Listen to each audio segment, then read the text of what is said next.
રાજકોટમાં હેલ્મેટ ફરજિયાત કરાવવાના નિર્ણય સામે ભાજપના અગ્રણી અને પૂર્વ મંત્રી ગોવિંદ પટેલે વિરોધ નોંધાવ્યો છે। તેમણે મુખ્યમંત્રી ભૂપેન્દ્ર પટેલને પત્ર લખી શહેરી વિસ્તારોમાં હેલ્મેટ કાયદામાંથી મુક્તિ અપાવવાની માંગ કરી છે।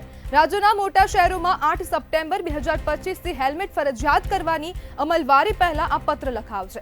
ગોવિંદ પટેલે જણાવ્યું કે શહેરી વિસ્તારોમાં રસ્તાઓ પર ઓછી ઝડપ, ટૂંકા અંતર અને ખરાબ રસ્તાઓની સ્થિતિને ધ્યાને લઈ હેલ્મેટની ફરજિયાતતા નાબૂદ કરવી જોઈએ। રાજકોટમાં અગાઉ પણ 2005થી હેલ્મેટ કાયદા સામે વિરોધ થયો હતો, જેમાં નાગરિકોએ તપેલી પહેરીને વિરોધ પ્રદર્શન કર્યું હતું। ગોવિંદ પટેલનો પત્ર નાગરિકોની લાગણીને પ્રતિબિંબિત કરે છે, જેમાં તેમણે રસ્તાઓની ખરાબ હાલત અને વાહન ચાલકોની અસુવિધાનો ઉલ્લેખ કર્યો છે। જોકે ગુજરાત હાઈકોર્ટે તાજેતરમાં હેલ્મેટ નિયમની કડક અમલવારીનો આદેશ આપ્યો છે, જેનાથી તંત્ર પર પણ દબાણ વધ્યું છે।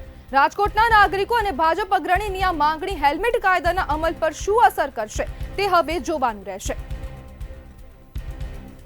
રાજકોટમાં 2005માં પણ હેલ્મેટ કાયદાનો વિરોધ થયો હતો અને તે પહેલા રાજકોટના જે નાગરિકો છે તેમને માથે તપેલી પહેરીને વિરોધ નોંધાવ્યો હતો। ત્યારે તેને લઈને હવે સવાલ ઉભા થઈ રહ્યા છે કે રાજકોટમાં તપેલી વિવાદ ફરી થશે કે નહીં। રાજ્યમાં હવે જે હેલ્મેટ કાયદો છે તેને ફરજિયાત કરવા માટે હાઈકોર્ટ દ્વારા કહેવામાં આવ્યું છે અને આ જે રાજકોટમાં હેલ્મેટ ફરજિયાતનો જે કાયદો છે તેને અમલવારી કરવા માટે તંત્ર પર પણ દબાણ કરવામાં આવ્યું છે। તેને જ લઈને ભાજપ અગ્રણી અને પૂર્વ મંત્રી ગોવિંદ પટેલે મુખ્યમંત્રીને પત્ર લખ્યો છે। ત્યારે ગોવિંદ પટેલે મુખ્યમંત્રી ભૂપેન્દ્ર પટેલને પત્ર લખ્યો છે કે રાજકોટમાં નજીવા અંતર માટે હેલ્મેટ ન પહેરવા માટે ફરજિયાતપણું હટાવવું જોઈએ।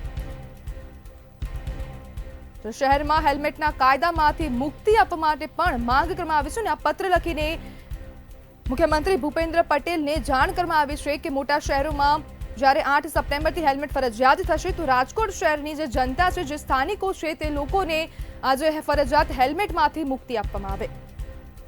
હેલ્મેટની અમલવારી પહેલા પૂર્વ મંત્રી દ્વારા પત્ર લખવામાં આવ્યો છે।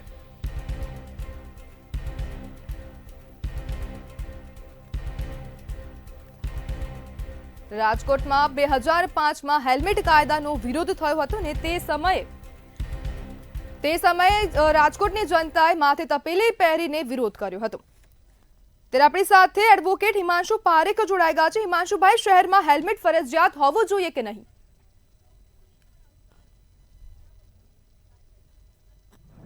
હેલ્મેટનો કાયદો છે એ એમબી એક્ટ મુજબ વર્ષોથી છે અમલમાં, એમબી એક્ટની જોગવાઈ મુજબ, પરંતુ શહેરી વિસ્તારમાં અને ખાસ કરીને રાજકોટ જેવા જે સેમી અર્બન સિટી કહેવાય તેમાં જરાય જરૂરી નથી।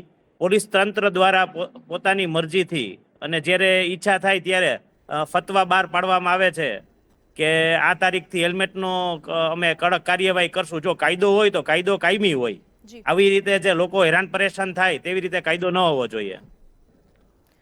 હિમાંશુભાઈ, શું રાજકોટમાં તપેલી વિવાદ ફરીથી થશે? રાજકોટમાં પબ્લિક સાથે ફૂલ પ્રોબ્લેમ થાય છે, વાસ્તવિક રીતે અમલમાં નથી મૂકી શકાતું, જેના કારણે આ બધા પ્રોબ્લેમ થાય છે અને લોકો અનેક ટ્રાફિકના કાયદા હોવા છતાં લોકો માત્ર હેલ્મેટનો જ વિરોધ શું કામ કરે છે તે બાબતે પણ તંત્રએ વિચારવું જોઈએ। જી હિમાંશુભાઈ, જોડાવા બદલ આપનો આભાર।